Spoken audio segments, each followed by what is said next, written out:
이 시간 함께 보실 말씀은 잠언 4장 23절입니다.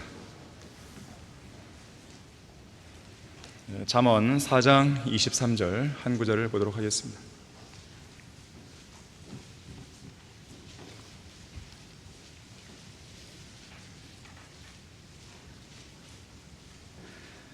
열심을 다하여 내 마음을 지키라. 이는 삶의 문제들이 거기서 나옵니다. 다시 한번 읽어보겠습니다. 열심을 다하여 내 마음을 지키라. 이는 삶의 문제들이 거기서 나옵니다. 자, 말씀을 위해 다 같이 기도하시겠습니다. 위대하신 아버지 하나님, 오전에 이어 이 오후에도 주님께 영과 진리로 경배드리면서 감사드립니다. 다시 한번 우리는 하나님의 말씀을 겸허하게 받을 준비를 하고 있습니다. 주님께서 무엇을 말씀하시든지 그것은 진리입니다. 그 진리는 바로 다른 사람이 아닌 나 자신을 위한 것입니다. 주님의 음성이 들릴 때, 이 말씀이 우리의 귓전을 때릴 때, 우리의 마음에 와 닿을 때 주님께서 강력하게 역사해 주시고 많은 변화가 있게 하시며 주님께서 기뻐하시는 성도로 온전한 변화를 입을 수 있는 귀한 시간 되게 해주십시오. 마귀의 모든 공격들을 막아주십시오. 주 예수 그리스도 이름으로 기도했습니다. 아멘. 본문 있는 대로 열심을 다해 마음을 지키라는 제목으로 설교하겠습니다. 열심을 다해서 마음을 지켜야 돼요. 옛날에 이런 이야기가 있습니다. 어미꿩, 꿩 아시죠? 꿩 한 마리가 살고 있었는데 5마리의 새끼 꿩들과 함께 오순도순 살고 있었어요. 그러다 어느 날 갑자기 5마리 중에서 새끼 꿩 한 마리가 사라졌습니다. 이 어미꿩은 생각했습니다. 틀림없이 다른 짐승이 잡아먹었을 거야. 그러면서 이 어미꿩은 제일 먼저 옆집에 살고 있는 흰 토끼를 의심하게 됩니다. 틀림없이 저 흰 토끼가 그랬을 거야. 저 토끼가 왜 우리 집 가까이로 이사 왔겠어? 기회를 엿보다가 내 새끼를 잡아먹을 속셈이었던 거지. 옛날 속담에도 토끼는 자기 울타리 앞에 풀을 뜯어먹지 않는다고 했지, 분명 자기 울타리 앞에 풀을 뜯어먹지 않았다면 그건 바로 고기도 먹는다는 말 아니겠어? 이런 의심을 품은 꿩은 그 이후로 색안경을 끼고 흰 토끼를 자세히 관찰하기 시작했습니다. 봐봐, 저 축 늘어진 저 큰 귀 좀 봐. 영락없는 강도의 특징이야. 저 빨간 눈은 악마의 것이 아니던가. 꼬리는 왜 이렇게 짧은 거지? 늑대 새끼를 우리 새끼처럼 몰래 훔쳐먹다가 늑대에게 물어뜯긴 모양새군. 꿩은 흰 토끼가 보면 볼수록 흉물스러운 짐승으로 보였습니다. 그래서 꿩은 자기 새끼가 흰 토끼에게 잡아먹힌 것으로 결론을 짓습니다. 그리고 다음과 같이 목 놓아 울어요. 아이고 불쌍한 내 자식, 가엾게도 토끼 밥이 되고 말았구나. 그런데 이튿날 새끼 꿩이 돌아왔습니다. 밖에서 놀다가 길을 잃었다는 것이었어요. 그러자 어미꿩이 마음속으로 이렇게 말합니다. 아유, 괜히 흰 토끼를 의심했네. 불쌍한 흰 토끼, 내가 어떻게 저 연약한 토끼를 의심할 수 있었겠어? 그가 내 집 가까이로 이사 온 것은 늑대들이 무서워서 나와 친구가 되고 싶어졌던 게 분명해. 옛날 속담에 토끼는 자기 울타리 앞에 풀을 뜯어먹지 않는다고 했지, 자기 울타리 앞에 풀도 먹지 않고 다른 동물들을 위해 그냥 놓아둘 정도니 얼마나 착하고 선량한 짐승이야. 이에 어미꿩은 또다시 색안경을 끼고 흰 토끼를 자세히 분석했습니다. 귀를 좀 봐. 몰래 다가오는 강도의 발자국 소리를 듣기 위해 저렇게 큰 거야. 저 빨간 눈 좀 봐. 늑대의 괴롭힘에 시달려서 너무 슬프다 보니 밤새도록 울어서 저렇게 될 건 거야. 꼬리는 왜 그렇게 짧은 거지? 아마도 여기로 이사 오기 전에 호랑이에게 물어뜯긴 게 분명하다고. 저런 힘없는 흰 토끼가 어떻게 나의 귀염둥이 새끼를 먹을 수 있었겠어? 내가 그런 흰 토끼를 의심했다니 내일 당장 사과하러 가야겠어. 여러분은 뭘 느끼십니까? 이 얘기를 들으면서? 오늘 설교 본문은 열심을 다하여 내 마음을 지키라 그랬습니다. 이는 삶의 문제들이 거기서 나옴이라 그랬어요. 이탈리아의 소설가 조반니 파피니가 오늘날 세상의 문제는 인간의 문제고 인간의 문제는 마음의 문제라고 말했습니다. 비록 그가 구원받지 않은 세상 죄인이라 해도 문제의 본질이 무엇인지에 관해서는 정확히 꿰뚫고 있었던 것이죠. 실제로 작든 크든 매일매일 지구상에서 일어나는 모든 사건, 사고들, 문제들, 이러한 것들은 인간의 마음에서 비롯된 산물입니다. 매일, 매주, 매달, 매년 인간들이 직면하는 모든 위험과 위기들은 그들의 마음속 깊은 곳에서 우러나온 것들의 결과물이에요. 싸움을 생각해 보세요. 다툼을 생각해 보세요. 전쟁을 생각해 보세요. 인류의 역사는 전쟁의 역사인데 과연 전쟁이 어디에서 나올까요? 인간의 마음입니다. 야고보서 4장 1절 말씀이죠. 너희 중에 싸움과 다툼이 어디로부터 오느냐? 너희 지체들 속에서 싸우고 있는 너희 정욕들로부터 오는 것이 아니냐. 전쟁은 밖에서부터 기인하는 게 아니라 사람의 마음에서 기인하는 것이죠. 초림 당시 예수님도 입으로 들어가는 것이 사람을 더럽히는 것이 아니라 입에서 나오는 것이 사람을 더럽힌다 그랬어요. 그러면서 마음에서는 악한 생각과 살인과 간음과 음행과 도둑질과 거짓 증언과 모독이 나오고 결국 이런 것들이 사람을 더럽히는 것이라고 강조하신 거예요. 모든 불의, 음행, 사악, 탐욕, 악의, 시기, 살인, 분쟁, 사기, 악독, 수군거리는 일, 비방, 하나님을 미워하는 것, 모욕, 교만, 자기 자랑, 악한 일들, 부모를 거역하는 일, 몰지각, 약속을 저버리는 것, 부정함, 화해하지 않는 것, 무자비한 모습.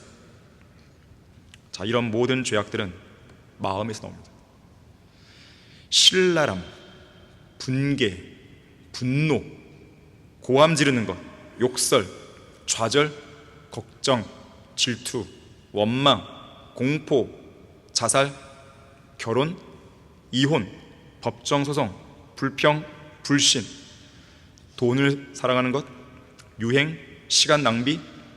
자, 이러한 모든 것들은 인간의 마음에서 나오는 거예요. 왜 그런 것인가? 인간의 마음이 타락했기 때문에 그렇습니다.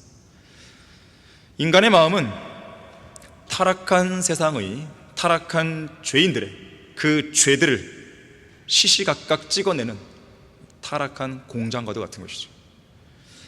그래서 타락은 기본적으로 인간의 타락한 마음에서 시작됩니다. 도덕적인 타락이든 영적인 타락이든 경제적인 타락이든 정치적인 타락이든 문화적인 타락이든 종교적인 타락이든 한 개인의 타락이든 가족, 교회, 직장, 지역사회, 한 민족, 한 국가의 타락이든 이 땅의 모든 타락은 타락한 마음에서 시작되는 거예요.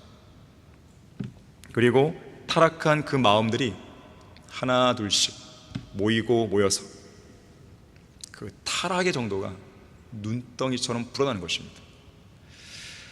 자, 타락의 기본 출처는 우리의 육신 바깥에 있지 않고 우리의 육신 안쪽, 우리 마음에 있어요.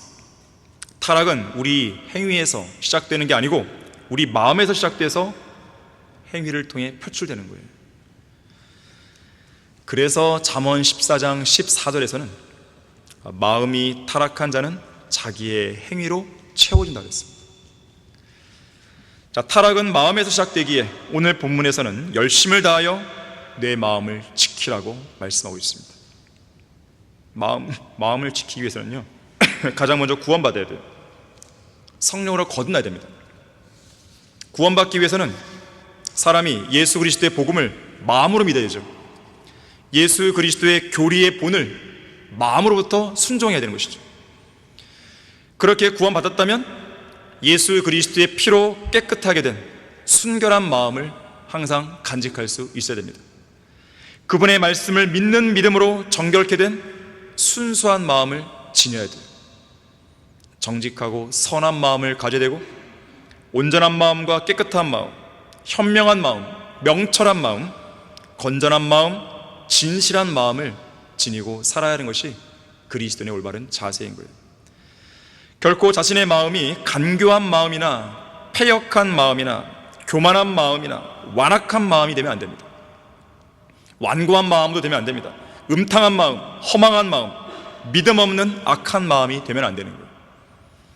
지금 제가 말씀드린 이 마음의 종류들이 다 성경에 나오는 것이죠. 특히 구원받은 그리스도인은 어떤 상황에서도 품지 말아야 할 7가지 마음이 있습니다. 그거를 이야기하려고 합니다. 첫 번째로 낙심하지 말아야 돼요. 낙심이 뭡니까? 낙심. 이 태평양 길버트 제도의 언어인 키리바시어, 낙심은 마음이 갈 때까지 갔다는 거예요. 끝까지 갔다는 말입니다.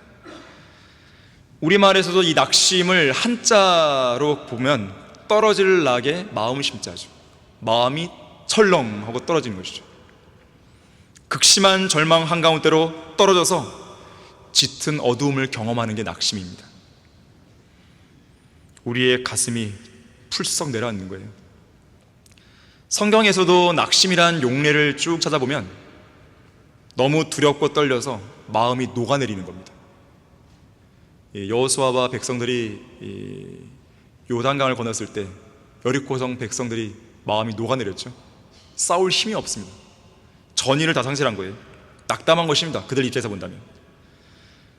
용기를 잃어서요, 어떤 일도 제대로 못할 만큼 좌절하고 마음이 연약해지는 게 낙심입니다. 그래서 낙심한 사람들이 절망하고 자포자기하는 거예요. 심지어 자살까지 하는 것이죠. 또한 사탄이 성도들을 넘어뜨리기 위해서 사용하는 가장 치명적인 무기가 낙심입니다. 왜 그러냐면 낙심은 누구나 걸릴 수 있는 보편적인 질병이에요. 영적인 질병이죠. 하지만 전능하신 능력으로 도우시고 보호하시는 하나님께서 함께 하시는 성도들, 그들에게는 낙심이 어울리지가 않습니다. 하나님이 함께 하시는데 낙심한다? 이거는 말이 안 되는 것이죠. 그래서 존 루터는 우리의 믿음의 사전에는 낙심이 없다는 거예요. 내 사전에는 불가능이 없다가 아니라 내 사전에는 낙심이 없는 것이죠. 하나님께서 말씀하십니다. 모세에게 신명기 31장 8절에서 말씀하세요. 내 앞에 가시는 분은 주시니라. 그분께서 너와 함께 하실 것이요 그분께서는 너를 단념하지도 않으시고 너를 버리지도 아니하시리니 두려워하지 말고 낙담하지도 말라 그랬어요. 왜 그러냐면 내가 너와 함께 하니까 그 말이죠. 우리를 사랑하시고 보호하시는 하나님의 약속은 너무나 확실하고 분명합니다. 그 약속은 우리가 어디로 가든지, 설령 그곳에 고난이나 위험, 어려운 문제가 있다 해도 그 고난과 위험과 어려운 문제를 능히 해결해 주실 수 있는 하나님께서 우리와 함께 하신다는 약속인 것이죠. 보라, 내가 세상 끝까지 너희와 항상 함께 있으리라 그랬어요. 자, 그러한 약속은 현재 낙담에 빠져있는 성도들을 위한 확실한 약속입니다.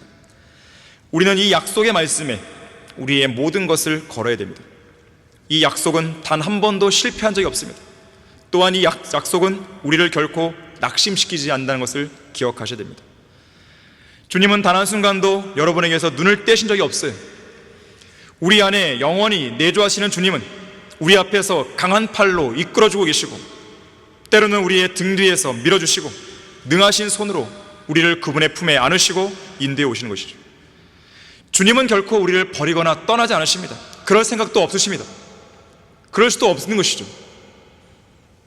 어떤 사람이 말하기를 구원받은 그리스도인에게 심각한 해악이 되는 주요 병폐는 의기소침과 좌절이라고 그랬어요.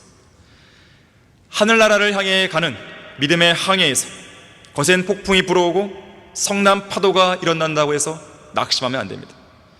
반드시 하나님은 그 고난의 폭풍과 시련의 파도 한가운데서 우리와 함께 하실 것이고 우리를 목적지까지 안전하게 데려가 주실 것이에요. 구원받은 그리스도인은 어떤 상황에도 품지 말아야 할 7가지 마음이 있습니다. 두 번째로는 모든 의심을 버려야 됩니다. 의심이 뭐예요? 믿지 못하는 거죠. 누구를 믿지 못하는 거예요? 하나님을 믿지 못하는 거죠. 무엇을 믿지 못하는 거예요? 하나님의 말씀을 믿지 못하는 거죠. 약속의 말씀을 안 믿는 거죠. 예언의 말씀을 안 믿는 거죠. 소망의 말씀을 안 믿는 거죠. 그러면 왜 의심이 생기는가? 두 마음을 품기 때문에 그렇습니다. 두 마음을 품은 사람은 모든 길에 안정이 없어요. 의심은 우리에게 방해의 물만 보이게 만듭니다. 안 돼, 안 돼. 그렇게 하는 것이죠. 하지만 믿음은 그 방해물 너머에 있는 길을 보게 만드는 것이죠. 의심은 한 걸음을 두려워합니다. 믿음의 한 걸음을 내딛기를 두려워하는 거예요. 하지만 믿음은 걷는 정도가 아니라 우리를 높이 날아오르게 하죠. 독수리처럼. 의심은 묻습니다. 도대체 이걸 누가 믿는다고? 이 말씀을 누가 믿어? 하나님을 누가 믿어? 그때 믿음이 말하죠. 내가 믿어, 내가. 버드 로빈스는 언제나 이렇게 기도했습니다. 하나님, 두 마음을 품은 사람은 그의 모든 길에 안정이 없다고 하셨으니 저는 다른 건 없어도 오직 마음의 안정만을 원합니다. 저로 하여금 두 마음을 품지 않게 도와주옵소서라고 기도했다 그래요. 존 버넌이 쓴 책 중에 철로 역정이 있죠. 이 철로 역정에 보게 되면 이 주인공 크리스천이 희망이라는 이름의 어떤 사람과 함께 길을 가다가 이 의심의 성 안에 있는 어두운 토굴에 감금되는 내용이 나옵니다. 이 의심의 성을 다스리는 성주는 누구냐면 절망이란 이름의 거인이었어요. 하루는 이 거인이 토굴로 와서 크리스천과 희망을 마구 때립니다. 더 이상 몸을 움직일 수 없게 만들어요. 그 다음날 와서는 너희들은 이 성에 붙잡혀온 이상 살아나갈 방법이 없으니까 차라리 자살하는 게 나아, 이렇게 위협합니다.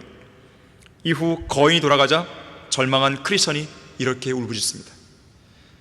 이런 식으로 그냥 사는 것이 옳은지, 아니면 거인의 말대로 지금 당장 자살해서 죽는 것이 옳은지 도저히 판단이 서질 않아. 하지만 이미 내 마음은 사는 쪽보다는 자살해서 죽는 쪽으로 기울고 있어. 희망이 없어. 그러자 옆에 있던 희망이 크리스천을 위로합니다. 인내로 조금만 견뎌. 용기를 북돋았어요. 다음날 거인은 그들을 의심의 성 뒷마당으로 데려가더니 그가 이미 과거에 죽인 사람들의 뼈와 해골들을 보여줍니다. 그런 다음 또다시 그들을 심하게 매질을 한 후 토굴에 집어넣었어요. 그날 밤 크리스천과 희망은 바울과 실라처럼 기도하기 시작합니다.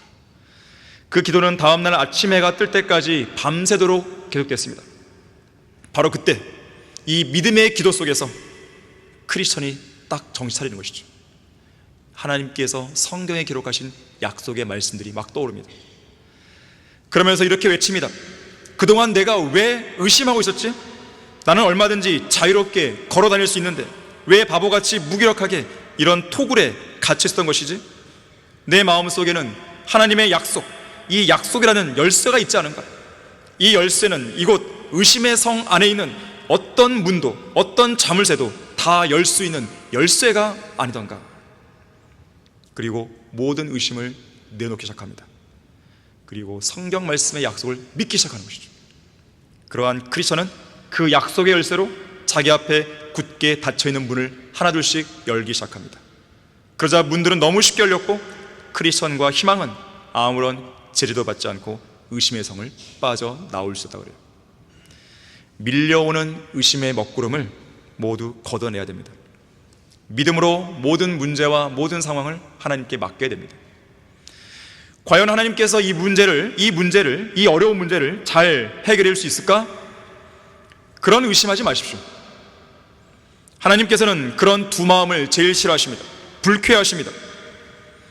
오직 믿음으로 기도하는 가운데 주님의 영원한 팔 안에서 모든 의심을 걷어내고 주님이 주시는 쉼과 안식을 누려야 되는 것이에요. 구원받은 그리스도인은 어떤 상황에서도 품지 말아야 할 7가지 마음이 있습니다. 세 번째로 탐심을 갖지 말아야 돼요. 탐심. 누군가가 그랬죠. 탐심은 인간이 가장 자주 짓는 죄다. 자주일 뿐 아니라 가장 쉽게 짓는 죄라고 그랬어요. 그 이유를 물어봤더니 탐심은 눈에 잘 보이지 않는 죄라서 그렇다는 것이에요. 다른 죄들이야 그 행위가 확연하게 드러나 보여서 사람들 눈치 때문이라도 어느 정도 자제하게 되지만 탐심은 그렇지 않은 거예요. 탐심은 보이지 않는 내면의 죄인 것이죠. 탐심이란 기본적으로 자기가 현재 갖고 있지 않고 또 하나님께서 허락하시지 않은 어떤 대상을 고집스럽게 애써 추구하고 가지려는 마음입니다. 하나님께서 허락하지 않았다면 그건 내려놔야 되는 것이에요. 그런데 불구하고 계속 갖겠다고 고집을 피우는 것, 바로 그것이 탐심이에요. 욕망이죠. 그래서 바울은 탐심을 가리켜 우상숭배라 그런 것이죠. 또한 탐심은 돈을 사랑하는 것이라고 말했습니다. 그래서 탐심은 부자와 가난한 자를 가리지 않고 모든 사람을 똑같이 괴롭혀요. 부자라고 해서 탐심이 없는 게 아닙니다. 가난한 자라고 해서 탐심을 계속 갖는 게 아니에요. 탐심은 계속 소유하기를 원합니다. 원할 뿐 아니라 설령 소유를 했다 해도 만족하지 못한다는 속성이 있어요. 그게 탐심이에요. 탐심을 만족시키는 일은 마치 소금물을 마시면서 갈증이 해소되기를 원하는 것과 똑같아요. 마시면 마실수록 더 원하게 되죠. 마침내 그 욕심이 당사자를 죽이고 맙니다. 그래서 야고보서 1장 15절에서 욕심이 잉태하면 죄를 낳고 죄를 장성하면 사망을 낳는 거예요.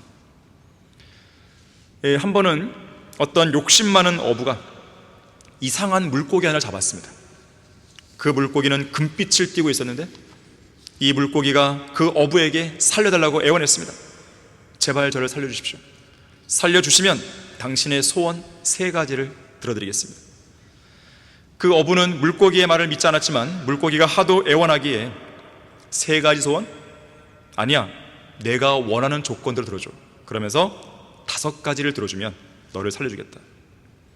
이제 물고기는 몸에 물기가 마르는 가운데 숨을 헐떡이면서 서글프게 말합니다. 저는 3가지 소원밖에는 들어줄 능력이 없습니다. 하지만 욕심 많은 어부는 포기하지 않고 5가지를 계속 요구했어요.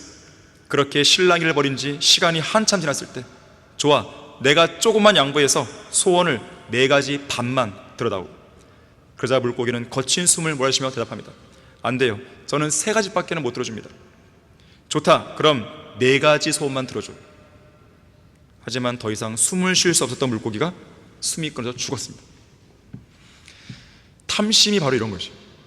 탐심을 헬라어로 보게 되면 더 움켜쥐다는 뜻이에요. 더 움켜진다. 지금 있는 거에 만족하지 않고 더 움켜쥐는 거예요. 그래서 프랭클린이라는 사람은 배가 부른 것이 모든 악의 어머니라고 했어요. 그러면 탐심을 치료하는 가장 좋은 방법은 무엇인가? 하나님이 주신 복들을 세워보는 겁니다. 그리고 그 복들에 감사하는 것입니다. 감사하는 마음은 탐심을 막는 좋은 예방책입니다. 나에게 없는 것들을 살려고 하지 마시고 나에게 있는 것들을 세보세요. 내가 노력해서 얻은 것들을 세지 말고 하나님이 주신 것들을 세보세요. 그리고 내가 노력해서 얻었다 하더라도 결국 그것은 하나님이 허락하신 것들임을 생각해 보세요. 자, 하나님께서 주신 것에 감사하는 사람은 자기가 소유한 것에 만족합니다. 이러한 만족이야말로 탐심을 죽이는 강력한 힘이 되죠.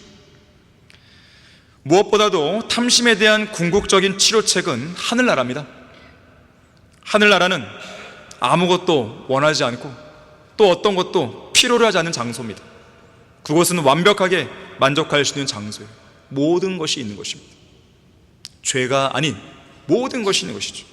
항상 행복하죠. 어떠한 정욕 없이도 사랑할 수 있는 곳이에요. 이기심이 없이도 기쁨을 누릴 수 있는 곳이에요. 욕심이 없이도 부유할 수 있는 곳입니다. 아등바등 되지 않아도 풍성할 수 있는 곳이죠. 어떠한 걱정 없이도 행복을 만끽할 수 있는 곳이죠. 어떠한 자랑을 하지 않아도 영광을 누릴 수 있는 곳이 바로 하늘나라인 것입니다. 하늘나라에 소망을 둔 성도는 탐심을 부리지 않을 수 있는 거예요. 구원받은 그리스도인은 어떤 상황에서도 품지 말아야 할 7가지 마음이 있습니다. 4번째, 모든 근심을 내려놓아야 돼요. 근심이 뭡니까? 해결되지 않는 일 때문에 속을 태우거나 우울해하는 마음이에요. 자, 문제없는 인생은 없습니다. 그래서 이 땅에 사는 누구에게라도 시시각각 근심과 염려가 밀려옵니다. 문제가 있기 때문에. 근심하지 않는 인생은 없다는 뜻이기도 한 것이죠. 물론 이 땅에서 근심과 걱정이 전혀 없는 유일한 장소 하나가 있습니다. 어딘지 아세요? 공동묘지입니다. 공동묘지. 죽은 사람이 무슨 근심을 하겠습니까?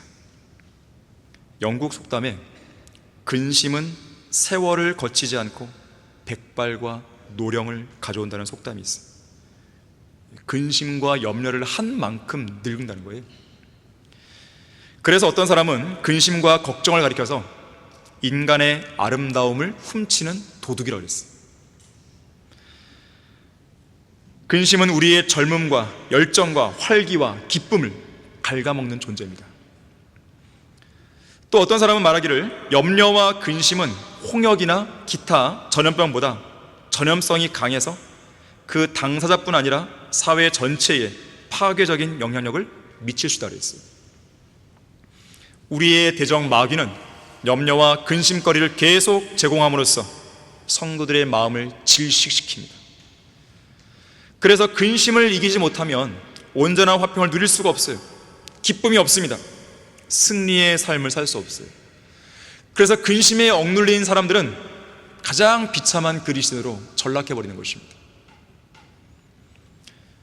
19세기 영국의 윌리엄 왈포드 목사가 작사한 찬송시에는 기도하는 그 시간, 그때가 가장 즐겁고 가장 귀하다고 고백했어요. 미국의 찬송시인 엘리자 히윗도 주 안에 있는 나에게 딴 근심이 있으랴 십자가 밑에 나아가 내 짐 풀었다 그랬어요. 세상의 모든 근심을 뒤로하고 전능하신 하나님 앞에 모든 것을 내려놓는 그 순간, 그 순간이야말로 우리 마음은 가장 큰 평안으로 가득 채워질 수가 있는 것입니다. 이사야 26장 3절에서 말씀하죠. 주께서는 마음을 주께 의탁하는 사람을 완전한 화평 속에 지키시니 이는 그 사람이 주를 의뢰하기 때문이다. 무엇을 의탁한다고요? 마음입니다. 지금 나의 문제를 의탁하는 정도가 아니죠. 내 마음을 의탁하는 거예요. 나는 이 문제 때문에 계속 마음에는 근심이 일어납니다. 그 마음 자체를 하나님께 의탁하는 겁니다. 여러분은 기도를 통해서 완전한 화평을 경험해 본 적이 있습니까? 모든 염려와 근심은 접어두고 우리의 근심 어린 마음을 하나님께 전적으로 의탁할 때 완전한 화평은 우리의 것이 되는 것입니다. 설령 우리가 하나님께 드린 요구들이 모두 충족되지 않았다 해도 문제될 것은 없어요. 진지하게 기도하는 사람에게는 모든 지각을 초월하시는 하나님의 평강이 그 사람의 마음과 생각을 지키기 때문에 그렇습니다. 진지하게 기도하는 사람에게는 하나님의 평강이 있는 것이죠. 이것이 바로 우리가 두려운 환경과 위기와 수많은 문제들 앞에서도 평안을 유지할 수 있는 비결입니다. 비록 우리의 기도대로 이 위기와 어려움이 제거되지 않았다 해도 하나님의 평강은 우리의 마음과 생각을 반드시 지켜주시는 것입니다. 심지어 중보자이신 주님께서 그리고 사랑하는 형제 자매들 중 누군가가 나를 위해 중보 기도에 주고 있다는 사실 역시 우리가 지닐 수 있는 강력한 힘이요 강력한 위로가 됩니다. 우리가 마음이 너무나 지쳐서 기도할 수조차 없을 때가 있죠. 혹은 주체할 수 없는 눈물이 막 흘러내리는 것이죠. 주님께서는 우리의 연약함을 아시고 사랑으로 우리를 인도하십니다. 홀로 남겨졌다고 느껴질 때, 외로움이 밀려올 때, 마음이 극심하게 무너져 내릴 때 누군가는 나를 위해 기도하고 있다는 것, 그 한 가지 사실을 떠올려 볼 때 위로를 얻게 됩니다. 그 누군가 중에서 최고의 존재가 계시니 바로 주님이시죠. 주님은 우리를 위해 중보하신다 그랬어요. 구원받은 그리스도인은 어떤 상황에서도 품지 말아야 할 7가지 마음이 있습니다. 5번째, 허영심입니다. 허영심에 따른 교만을 버려야 되죠. 허영심이 교만을 불러옵니다. 허영심이 뭡니까? 자기 분수에 넘치고 실속 없이 겉모습만 화려해요.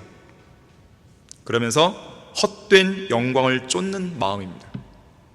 허황된 마음, 그러기도 하죠. 허황된 마음. 허영심이 강한 사람들의 마음은요, 헛된 말들과 헛된 생각으로 가득 차 있습니다. 아무런 유익도 주지 못하죠. 결국 그들은 헛된 것들만 쫓아다니는 거예요. 이런 사람들은 지식도 헛되고요, 이런 사람들은 행실도 허망하고요, 이런 사람들은 항상 헛된 속임수와 헛된 과장을 늘어놓기를 좋아합니다. 허풍선이들이죠. 바람이 잔뜩 들어간 것이죠. 이런 자들은 자신의 참 모습을 보지 못하고 사람들의 칭찬에 마음이 부풀어집니다.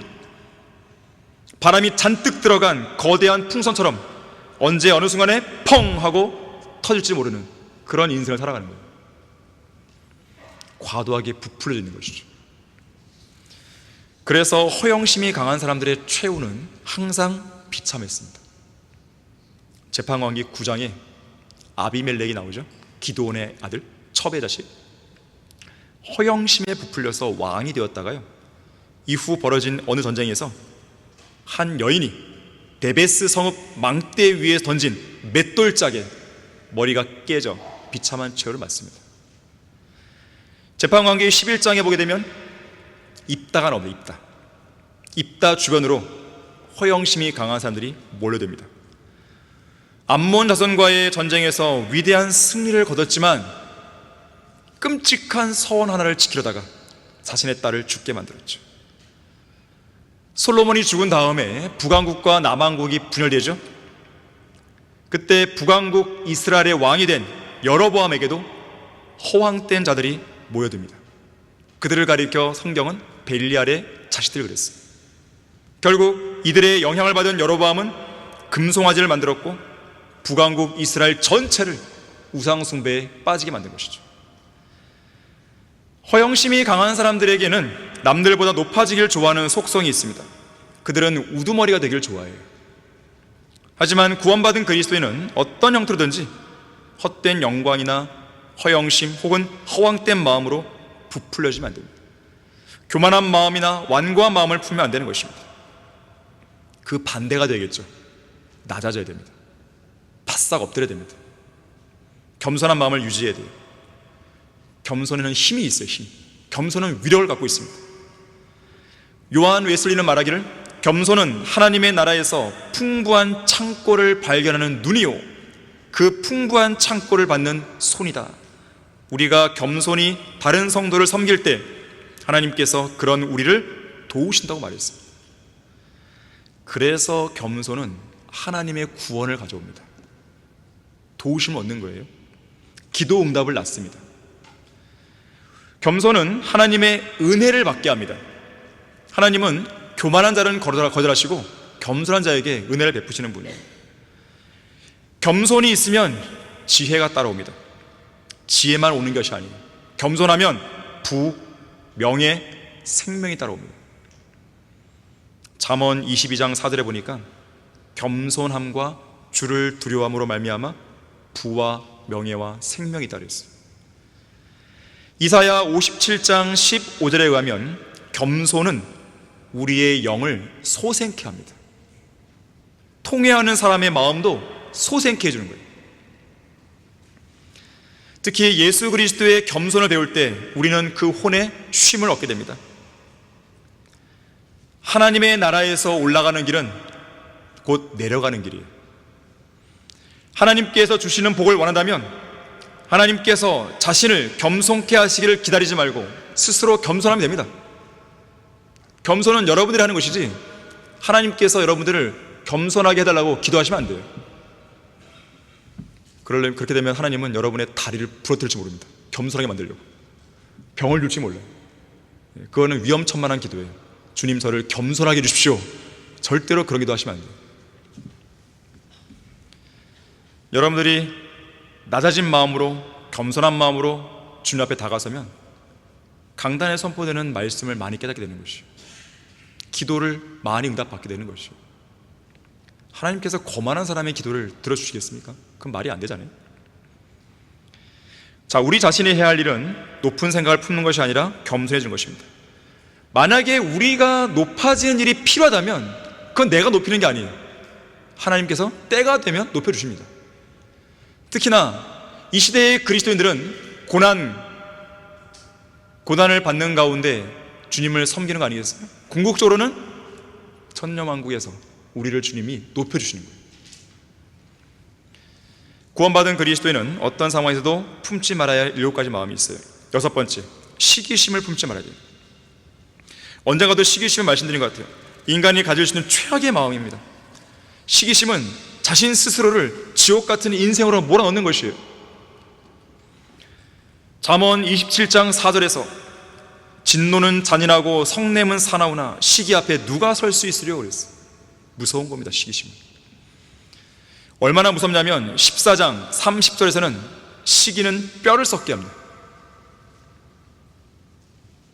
그런 속담이 있죠. 친구가 실패를 하면 슬퍼서 눈물이 난다. 하지만 친구가 성공을 하면 몹시 슬프고 분해서 피눈물이 난다 그랬어요. 시기심. 사회에서 어떤 사람이 명성을 날리면 수많은 사람들이 지우개를 가지고 나타난다 그랬어요. 다 지워버리는 거죠. 시기심의 10중 8구는요, 열등감이나 좌절된 야망에서 비롯됩니다. 자격지심이 강한 사람이 시기심이 많은 거예요. 열등감이 많은 사람이 시기심이 많은 거예요. 하지만 그리스도는 열등감을 가질 이유가 없어요. 우리는 서로가 서로를 비교하는 대상이 아닙니다. 하나님께서 각 사람 한 사람 한 사람을 소중히 여기시고 각 성도 한 사람 한 사람에게 맡기신 일이 다 다른 거예요. 또 각 성도 한 사람 한 사람에게 원하시는 뜻도 다 다른 겁니다. 다 다른 상황에서 누가 누구를 어떻게 비교해요? 비교하는 것 자체가 우스운 이야기입니다. 하나님은 그걸 원하시지 않아요. 비교를 하니까 열등감이 생기는 것이고, 열등감을 느낄 때 시기심이 발동하는 거예요. 나보다 성경을 더 많이 아는 사람, 나보다 구령을 더 잘하는 사람, 나보다 영적으로 더 성숙한 사람, 나보다 여러 면에서 더 낫다고 생각되는 그런 사람들을 시기하는 것입니다. 아예 현격하게 차이가 나면 시기심도 안 들어요. 그런데 어중간하게 비슷하거나 분명히 나보다 늦게 교회 왔는데 나를 뛰어넘거나, 그럼 막 시기심이 발동하는 것이죠. 사울의 경우가 대표적이잖아요. 다윗을 시기했잖아요. 그런데 여러분이 그걸 아셔야 됩니다. 우리는 상대방의 그 인생을 살아본 적이 없어요. 그 성도가 걸어왔던 그 길이 얼마나 험난하고 얼마나 고난스러운지를 몰라요. 자, 하나님께서는 그 고난에 대한 보상으로 그 사람을 높여주십니다. 또 많은 것들을 알게 하시고 깨닫게 하십니다. 그런데 그걸 보고 있는 어떤 성도, 시기심 많은 성도는 지금의 현재 영광만 보잖아요. 그 영광으로 올라오기까지의 그 험난한 생활들을 모른단 말이에요. 그러면 하나님께서 묻겠죠. 너 정말 저 사람의 영광이 부럽냐? 그러면 저 사람이 걸어왔던 그 수십 년간의 그 고난을 너도 한번 걸어볼래? 그건 싫어요. 이래 본다는 거죠. 그래서 럭커 목사님이요, 이 시기심을 이기는 방법과 관련해서 이렇게 글을 쓴 적이 있어요. 나는 오래전에 시기심에 대해 승리하는 법을 배웠다. 인디언 속담에 이런 속담이 있다. 다른 사람의 신발을 신고 2달 동안 걸어보기 전에는 그 사람을 판단하지 말라는 속담이 있어요. 그 사람의 생애를 살아본 적이 없으면 함부로 판단하지 말라는 거예요. 그게 좋아 보이든 나빠 보이든 간에. 계속 말합니다. 다른 사람을 시기하려는 마음이 들 때마다 나는 이렇게 스스로에게 질문한다. 럭크만, 너는 저 사람이 그것을 갖기 위해 경험해야 했던 일을 너도 겪고 싶니? 펜사콜라 기독교 대학처럼 커다란 캠퍼스에 수천 명의 학생들을 가르치고 싶은 거야? 하지만 나는 그 대학교의 설립자인 아를린 홀튼처럼 베카 홀튼과 같은 아내를 데리고 살고 싶진 않다. 그 아내가 좀 심각한가 보죠. 또한 홀튼 부부처럼 평생 자식 없이 살기를 원치 않는다. 나는 성경 다음으로 소중한 것이 아이들과 개들과 함께 사는 것으로 생각한다. 또한 그 대학교처럼 킹제임 성경을 믿는 믿음에 관한 한 세상과 타협하고 싶지도 않다. 그래서 나는 하나님께서 내게 주신 것들로 만족한다. 곧 호화스럽진 않아도 내게 사역을 위한 건물 2채를 주셨고 약 200명의 학생들을 주셨으며 10명의 자식들을 주셨고 킹제임 성경을 믿는 교회와 학교를 주신 것이다. 만약 우리가 다른 형제자매들을 시기하고 있다면 하나님께서는 우리를 어떤 때는 몇 년이고 사용하시지 않을 것이다. 나는 그런 경우를 많이 보았다. 로마서 13장 13절과 14절에서요, 낮에와 같이 단정히 행하고 흥청거리거나 술 취하지 말며 음란하거나 방탕하지 말며 다투거나 시기하지 말고 오직 주 예수 그리스도로 옷 입고 정욕을 채우려고 육신을 위해 계획하지 말라고 말씀합니다. 성숙한 그리스도인으로서 모든 시기심을 버리고 자신보다 상대방을 더 낮게 여기는 온전한 사랑과 같은 생각으로 교회와 지체들을 굳게 세워주는 사람이 되어야 됩니다. 구원받은 그리스도인은 어떤 상황에서도 품지 말아야 할 7가지 마음이 있습니다. 마지막 7번째로 공포심. 이 공포심을 마음속에서 몰아내야 됩니다. 하나님께서 우리에게 주신 것은 두려워하는 영이 아니라 능력과 사랑과 건전한 생각의 영이라고 디모데후서 1장 7절이 말씀하죠. 거듭난 성도는 세상을 두려워하면 안 됩니다. 마귀를 두려워하면 안 됩니다. 사람들을 두려워하면 안 됩니다. 세상의 어떤 것도 두려워하면 안 됩니다. 심지어 우리는 죽음조차 두려워할 필요가 없어요. 우리는 죽은 후에 어디로 가는지 알기 때문입니다. 오히려 우리는 한시라도 그곳에 빨리 가고 싶은 사람들인 것이죠. 다윗이 맞서 싸웠던 거인처럼, 골리앗처럼 이 땅의 종교계의 거물들, 과학계의 거물들, 정치계의 거물들, 문화계의, 예술계의 거물들, 교육계의 거물들, 특히 기독교계의 거물들, 우리를 두렵게 하고 마음을 위축시키는 그 어떤 거인들도 두려워하면 안 되는 것이에요. 우리가 두려워할 대상은 오직 전능하신 하나님 한 분뿐입니다. 인간의 많은 문제거리들에 대한 최선의 해결책은 하나님을 두려워하는 것에 있습니다. 17세기 영국의 청교도 목사 토마스 왓슨은 이렇게 말했습니다. 하나님께서 가장 아끼시고 찾으시는 사람은 그의 주인이신 하나님의 이름을 높이고 하나님을 두려워하는 사람이다. 하나님을 두려워하는 사람이 되려면 항상 하나님만을 바라보며 하나님의 크고 넓으신 속성을 묵상해야 된다. 사람들이 하나님을 두려워하지 않는 이유는 하나님의 위대하심을 생각하지 않기 때문이다. 하나님을 두려워하는 것은 지혜의 시작이다. 기도로 부를 구하는 사람도 있고 지식을 구하는 사람도 있지만 우리는 오직 하나님을 두려워하는 마음을 간절히 구해야 한다. 하나님을 두려워하면 지혜와 지식의 보고가 여러분의 눈앞에 펼쳐질 것입니다. 하나님을 두려워하는 것이 지혜와 지식의 시작이니까요.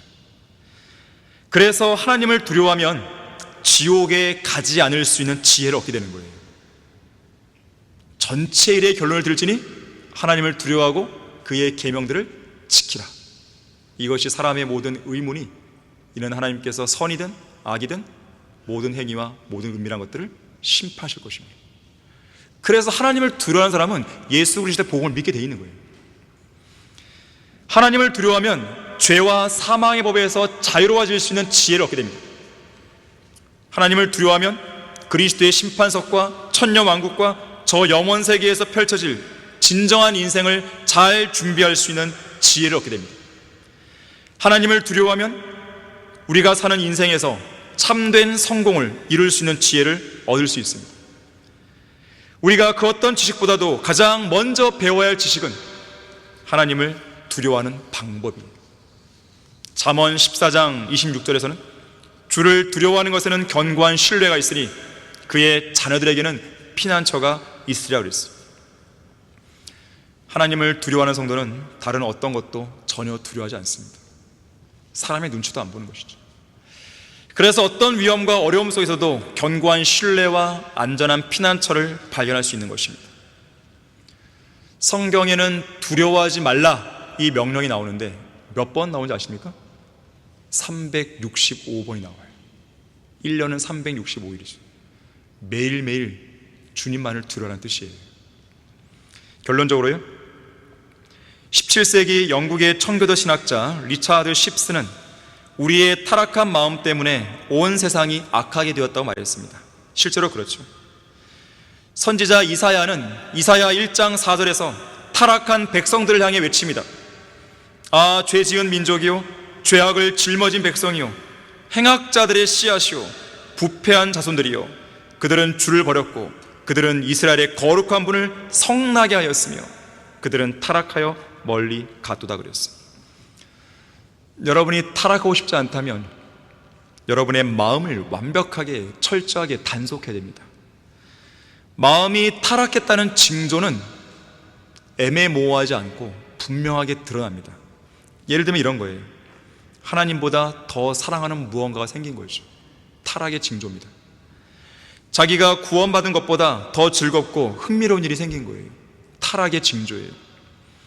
하나님의 말씀을 읽고 기도하는 생활이 귀찮아졌습니다. 어쩌면 그 사람은 이미 타락했을지 몰라요. 주님을 향한 첫사랑과 열정이 식어갑니다. 타락의 징조에 마음이 얼음장같이 차가워지고 구령의 열정이 사그라들었어요. 하늘나라를 향한 소망이나 예수 그리스도를 기다리는 복된 소망이 약해져 버렸습니다. 다른 성도를 쉽게 정죄하고 자기 의가 강해져 버렸습니다.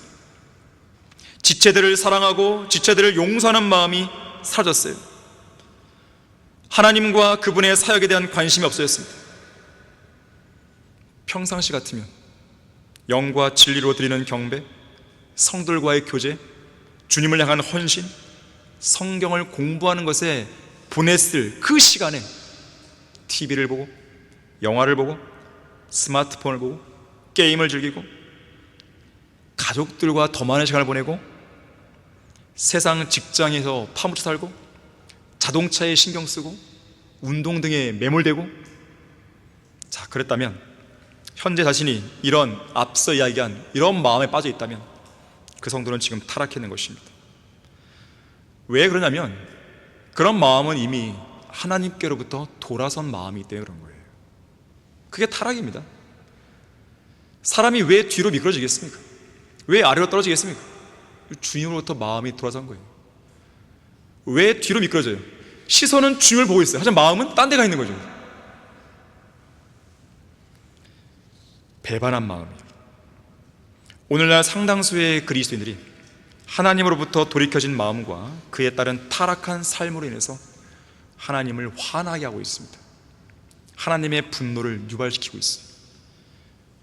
하나님의 풍성한 사랑과 은혜로 또 자비로 구원받은 그리스도인은 주님을 진노하시게 만들면 안 됩니다. 하나님은 여러분의 마음을 꿰뚫고 계십니다. 여러분의 마음속에 생기는 일들을 일일이 아세요. 언제나 인간의 마음을 살피시고 인간의 마음의 동기를 분별하십니다. 여러분이 어떠한 마음으로 영과 진리로 경배를 드리는지 알고 계시는 거예요. 예배가 빨리 끝나기를 바라는 마음이지, 아니면 설교가 더 길어지길 바라는 마음이지. 길게는 안 하겠습니다, 설교. 마음으로 사랑하는 게 너무 중요하니까요. 예수님이 이렇게 말씀하시죠. 너는 내 마음을 다하고 혼을 다하고 생각을 다하고 힘을 다하여 주 너의 하나님을 사랑하라. 이것이 첫째 계명이라고 했어요. 오늘 본문 말씀대로 열심을 다하여 마음을 지키지 못하면, 특히 오늘 설교에서 말씀드린 7가지 마음, 7가지 감정들로부터 여러분의 마음을 지키지 못하면 여러분 한 사람만이 아니라 여러분의 가정, 여러분의 이웃, 지역사회, 마을, 도시, 심지어 한 국가, 아니 온 세상이 산산조각 나버리는 것이죠. 아담 한 사람의 죄로 죄가 세상에 들어왔잖아요. 모두가 죽음에 이르잖아요. 삶의 문제들이 바로 마음에서 오기 때문에 그런 겁니다. 인간의 마음, 타락한 마음이 나오는 거예요. 하나님께서 우리와 함께 하신다는 믿음으로 여러분 안에 있는 낙심을 마음속에서 몰아내야 됩니다. 하나님의 약속의 말씀을 온전히 신뢰하는 믿음으로 어떠한 의심도 여러분의 마음속에 자리를 잡게 만들면 안 됩니다. 하나님 한 분만으로 만족하는 그 마음을 통해서 탐심을 쫓아내셔야 돼요. 전능하신 하나님의 품 안에 안기는 기도 생활을 통해서 모든 근심을 물리쳐야 됩니다. 하나님의 목전에 겸손함으로써 마음을 허황되게 부풀리는 허영심을 제거하셔야 돼요. 상대방을 더 낮게 여기는 온전한 사랑으로 시기심을 없애야 됩니다. 오직 하나님을 두려워하는 그 두려움으로 세상이 주는 모든 공포심을 제압하셔야 됩니다. 열심을 다해 마음을 지킴으로써 인생의 모든 문제를 거뜬히 넘어서고 하나님이 공급하시는 풍성하고 행복한 삶을 사시는 여러분이 되길 바라겠습니다. 자, 기도하겠습니다. 아버지 하나님, 오늘 아름다운 예배 환경을 조성시켜 주셔서 두 번이나 주님께 경배를 드릴 수 있는 이 복과 특권과 풍성한 은혜를 누리게 해주셔서 감사드립니다. 오늘 전파된 이 설교 말씀을 통해서 우리 성도들이 마음과 생각의 변화를 입고 변화된 현실 생활을 통해서 주님을 더욱더 기쁘시게 드리고 주님을 영화롭게 드리는 풍성한 열매를 거둘 수 있도록 인도해 주십시오. 특별히 이 시간 선포된 말씀을 통해서 우리 안에 7가지 그런 나쁜 마음들이 있다면 오늘 이 시간을 계기로 다 떨어버리고 새롭게 출발할 수 있도록 도와주십시오. 주 예수 그리스도 이름으로 기도했습니다.